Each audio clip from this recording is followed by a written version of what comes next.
que l'Amérique et l'OTAN sont vraiment responsables de la guerre entre la Russie et l'Ukraine. Si la Russie n'avait pas pu se battre, comment l'Amérique l'a-t-elle forcé à le faire? Alors, vous connaîtrez la réalité après avoir regardé cette vidéo. Avant de commencer, n'oubliez pas de vous abonner à la chaîne et de cliquer sur le bouton j'aime. N'oubliez pas non plus de partager la vidéo avec vos amis. La guerre en Ukraine a causé plus de 97 milliards de dollars de dommages économiques avec une contraction du PIB de 29,1% en 2022. Le terrain de guerre a subi des pertes de 51 milliards de dollars. Plus de 10 000 soldats ukrainiens et plus de 50 000 soldats russes ont été tués. Plus de 10 000 civils ont perdu la vie au 18 juin 2023. La Russie a perdu plus de 10 000 chars, plus de 170 avions et plus de 12 navires de guerre. L'Ukraine, quant à elle, a perdu plus de 3 700 chars, plus de 99 avions et plus de 26 navires de guerre. Plus de 10 millions de personnes ont été déplacées, dont plus de 3 millions ont cherché refuge dans d'autres pays. Les chaînes d'information et les gens sont très excités lorsqu'ils entendent qu'une guerre est sur le point de se produire. Ils obtiennent un sujet d'actualité à discuter et ressentent une montée d'adrénaline différente de celle qu'ils obtiennent en regardant des séries sur Netflix ou dans d'autres contenus. Cependant, les personnes qui connaissent la situation réelle de la guerre, parmi lesquelles les membres de la famille ou les proches se trouvent dans la zone de guerre, ne s'en réjouissent pas. Au contraire, ils ont peur. Ils peuvent être très affectés par ce qui se passe si leur frère, leur père ou leur fils en est victime. Aucun pays dans le monde ne souhaite aller en guerre. En fait, la Russie, le pays qui attaque actuellement l'Ukraine, sait très bien qu'elle se met en grand danger en entrant en guerre, même si elle demeure une superpuissance. Alors, pourquoi la Russie a-t-elle été contrainte à attaquer l'Ukraine? Vous avez peut-être entendu dire que la Russie avait posé certaines conditions et si elles avaient été acceptées, on leur aurait assuré qu'ils n'iraient pas en guerre. Si vous regardez attentivement ces conditions, vous verrez qu'elles sont des exigences de l'OTAN et des États-Unis, pas de l'Ukraine. Alors, quelle était la raison pour laquelle l'Ukraine a été attaquée? Dans toute cette situation, l'Ukraine est devenue un pion. Pourquoi est-elle devenue un pion? Pour répondre à cette question, nous devrons remonter dans l'histoire. Il fut un temps où l'Ukraine faisait partie de la Russie. À cette époque, la Russie était connue sous le nom de l'URSS. En 1991, l'URSS s'est dissoute et de nombreux pays, notamment l'Ukraine, ont émergé. La séparation de l'Ukraine a été très douloureuse pour la Russie. Même si l'Ukraine est devenue indépendante, elle continuait néanmoins à fonctionner selon les souhaits de la Russie. Poutine a toujours dit que la Russie et l'Ukraine ne sont pas des entités séparées. Elles partagent la même histoire et la même culture. En 2021, Poutine a écrit une note sur la relation entre la Russie et l'Ukraine. Dans la note, il a affirmé que les deux pays partagent la même histoire. La relation entre la Russie et l'Ukraine était la suivante. En 1996, l'Ukraine a remis toutes ses armes nucléaires à la Russie en vertu du traité de non-prolifération nucléaire TNP. Si l'Ukraine avait toujours ses armes nucléaires aujourd'hui, toute la situation serait très différente. Environ 30% de la population ukrainienne est russe. Ils parlent russe et soutiennent la Russie. L'est de l'Ukraine est la partie où la population pro-russe est concentrée. Cette partie borde la Russie. En se déplaçant de l'est de l'Ukraine vers l'ouest, la population pro-russe commence à diminuer. Du côté ouest de l'Ukraine, la population autochtone est majoritaire. Avant 2014, les relations entre la Russie et l'Ukraine étaient assez bonnes. Cela était ainsi parce que le gouvernement ukrainien était une marionnette de la Russie et il fonctionnait selon la Russie. Toutes les politiques étaient décidées par la Russie. Les États-Unis et l'Europe n'avaient pas le courage de tromper l'Ukraine. Que s'est-il passé après 2014 lorsque la Russie n'a pas pu diriger l'Ukraine selon ses souhaits? L'Ukraine est passée sous l'influence des États-Unis et de l'Europe. Il y a deux groupes en Ukraine. Le premier groupe parle russe et soutient le gouvernement pro-russe. Le deuxième groupe est d'origine ukrainienne. Ils sont favorables au gouvernement européen. Ils enlèvent leur voix et disent que le gouvernement est pro-russe. Ainsi, la population russe obtient plus d'avantages. De 2000 à 2014, le président de l'Ukraine était Viktor Yanukovych. On raconte qu'il était pro-russe. Il fut invité à une réunion de l'Union européenne durant laquelle il avait refusé de signer un accord de libre-échange européen. Ce refus avait créé des manifestations contre lui en Ukraine. Ces manifestations ont commencé en novembre 2013 et ont duré jusqu'en février 2014. Elles étaient si importantes que le président Viktor a dû fuir pour sauver sa vie. Après cela, il a demandé l'asile en Russie. Après cet incident, les présidents à venir ont compris que s'ils écoutaient la Russie, il leur serait difficile de rester au pouvoir. Un gouvernement, une fois arrivé au pouvoir en Iran, se mit à glorifier Israël. Combien de temps pensez-vous qu'il restera au pouvoir?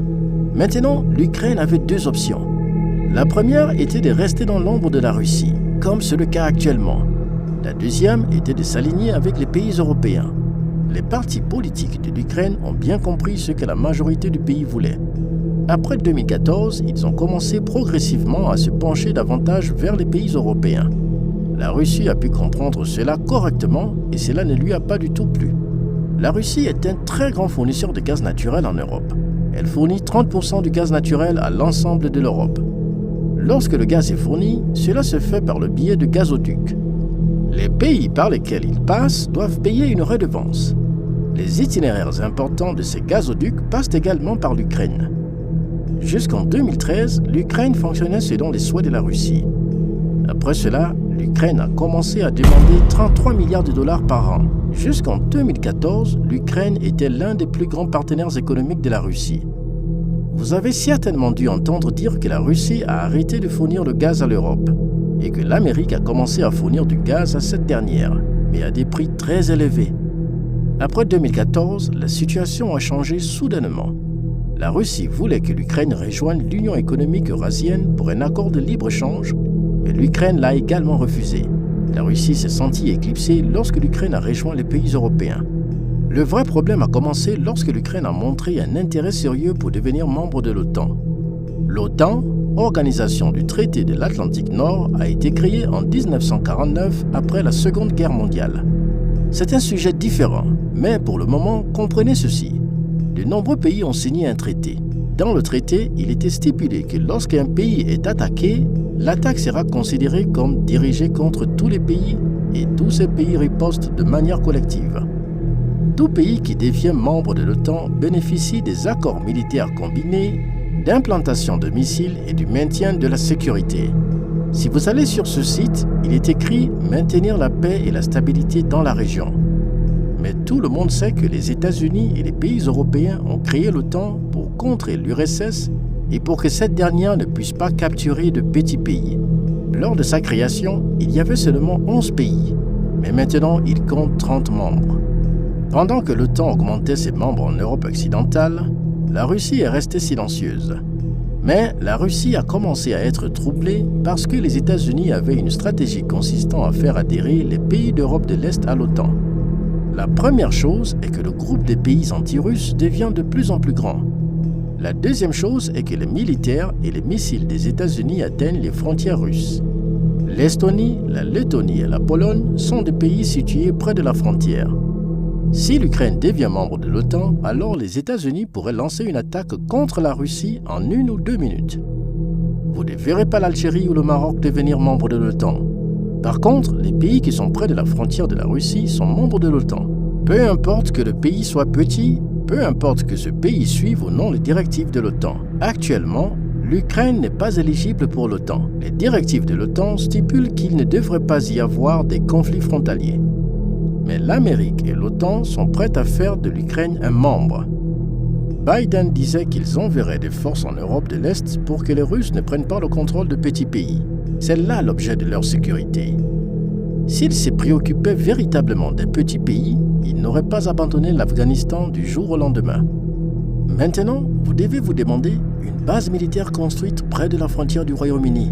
Alors, quelle était la grande question qui a déclenché une guerre ? L'un des plus grands facteurs de géopolitique est de savoir s'il y a une guerre entre les États-Unis et la Russie. Au moment où la Russie enverra un missile aux États-Unis, les États-Unis en auront envoyé 10, même si la Russie a un missile supersonique. La Russie sera désavantagée parce que les armes américaines sont bien plus avancées. Si la Russie avait signé un traité avec le Mexique, le Canada et le Cuba, et que cette même Russie, avec le Cuba et le Canada, avait commencé à construire des bases militaires près de la frontière des États-Unis, l'Amérique ne le tolérerait pas de tout. Et la même chose a été dite par la Russie. Vous montrez l'agression. Pourquoi tournez-vous nos pays amis contre nous? Pourquoi déployez-vous des forces militaires et des missiles sur nos frontières sous le prétexte de l'OTAN? Quel est le but que vous atteignez en fournissant des armes à l'Ukraine? les États-Unis ont déployé beaucoup de missiles nucléaires en Europe et tout le monde sait qu'ils sont destinés à contrer la Russie. Maintenant, la Russie ne peut pas se permettre que l'Ukraine devienne membre de l'OTAN à tout prix. L'Ukraine souhaite devenir membre de l'OTAN pour se sentir en sécurité. Et qu'est-ce qui pourrait être mieux pour les pays de l'OTAN? Parce que si l'Ukraine devient membre de l'OTAN, les 2295,04 km de frontières entre l'Ukraine et la Russie seront exposés. Les forces de l'OTAN viendront et s'installeront à la frontière de la Russie, mais les pays de l'OTAN ne peuvent pas venir tant que l'Ukraine n'en devient pas membre. La Crimée, le Louhansk et Donetsk faisaient partie de l'Ukraine. Il y avait une plus grande population russe ici, et la Russie a lancé le mouvement séparatiste ici. La Russie a changé l'uniforme de son armée et l'a intégré à ses groupes séparatistes. La Crimée a été séparée de l'Ukraine en 2014. Ensuite, un référendum et des votes ont été réalisés. Il y avait une majorité en faveur de la Russie, donc le verdict était en faveur de cette dernière. La même chose se passait également à Louhansk et à Donetsk. Le mouvement séparatiste était déjà en cours au Louhansk et Donetsk. Et ces deux régions fonctionnaient déjà selon la loi russe parce que les pro-russes étaient plus dominants. Mais maintenant que la Russie devait attaquer l'Ukraine de tous côtés, les deux régions ont été déclarées indépendantes un jour avant. Ils ont fait entrer leur armée et ont prétendu être des forces de maintien de la paix. En résumé, la Russie expliquait aux États-Unis et à l'OTAN qu'elle n'empiétait pas de toutes les manières sur leur territoire. Alors pourquoi les forces étaient-elles déployées près d'eux? Le 14 janvier 2022, le ministre russe des Affaires étrangères a déclaré que la Russie n'attendrait pas indéfiniment cette situation. La Russie a fait certaines demandes et a dit que si ces demandes étaient satisfaites, il n'attaquerait pas. Si vous examinez attentivement ces demandes, vous comprendrez que l'Ukraine n'était qu'un pion. La véritable raison de la guerre était entre les États-Unis et la Russie. La première demande était d'arrêter les activités militaires menées par l'OTAN en Europe de l'Est et de retirer les forces de cette dernière de la Pologne et des nations baltes. La deuxième demande était d'affirmer par écrit que l'Ukraine ne deviendrait jamais membre de l'OTAN. La troisième demande était de désarmer toutes les armes nucléaires américaines présentes en Europe. Les États-Unis se préoccupent beaucoup de l'humanité dans le monde, mais ils n'ont pas reculé pour leur propre intérêt et ont refusé les demandes. Si vous lisez attentivement ces demandes, rien n'est exigé de l'Ukraine. Toutes ces choses sont demandées à l'OTAN et aux États-Unis. Vous voyez, c'est l'histoire des États-Unis que, après avoir assuré une fausse sécurité, lorsque le pays commence à être détruit, ils les abandonnent et s'enfuient. Tout ce qui se passe en Ukraine, les États-Unis en sont aussi responsables que la Russie. Des millions de personnes sont mortes en raison de l'animosité entre les deux pays. Vous avez peut-être entendu dire que la Russie a déclaré qu'elle ne capturait pas l'Ukraine. Ils prétendent simplement de vouloir la démilitariser. Lorsque l'Ukraine sera sous leur contrôle, le gouvernement fonctionnera selon les directives de la Russie. Et la crainte que l'Ukraine rejoigne l'OTAN disparaîtra. Si vous examinez attentivement toute la situation, tout le monde dit que les États-Unis devraient venir en aide. Biden fait une erreur. Il n'est pas un président faible, c'est un président très intelligent. S'il peut causer autant de dégâts à la Russie sans tirer un seul coup de feu et provoquer une guerre dans son pays ami, pourquoi devrait-il s'impliquer? Même si la Russie est une très grande superpuissance, le peuple ukrainien n'abandonnera pas si facilement. Ils ont également dit qu'ils ne reculeraient ni ne fuiraient. La Russie fait également face à des pertes importantes. Les gens devraient demander des comptes aux États-Unis également, en plus de la Russie. S'ils savaient que la Russie était un agresseur, pourquoi ont-ils testé son agression? La leçon d'humanité que vous enseignez au monde, au nom de cette même humanité, si vous avez subi quelques dégâts, les gens n'auraient pas à regarder leurs proches mourir. S'il y avait quelqu'un de votre famille, vous auriez mis de côté votre ego et cherché à trouver une solution pour le dialogue. L'ego entre en jeu seulement quand la vie de quelqu'un d'autre est en danger. En géopolitique, les émotions ne fonctionnent pas. L'Ukraine a mis des personnes innocentes de son pays en jeu en écoutant d'autres pays. En ce moment, cela s'est passé avec l'Ukraine. Et ensuite, cela pourrait être Taïwan et la guerre entre Israël et la Palestine continue. Personne ne viendra les sauver. Ils se contenteront de regarder le spectacle. Cette guerre se terminera et les dirigeants se serreront la main à nouveau. Mais les personnes dont les membres de la famille ont été perdus ne reviendront pas. Si vous voulez connaître l'histoire millénaire entre Israël et la Palestine, cliquez sur cette vidéo. Vous y apprendrez beaucoup de choses que vous ne connaissiez pas auparavant.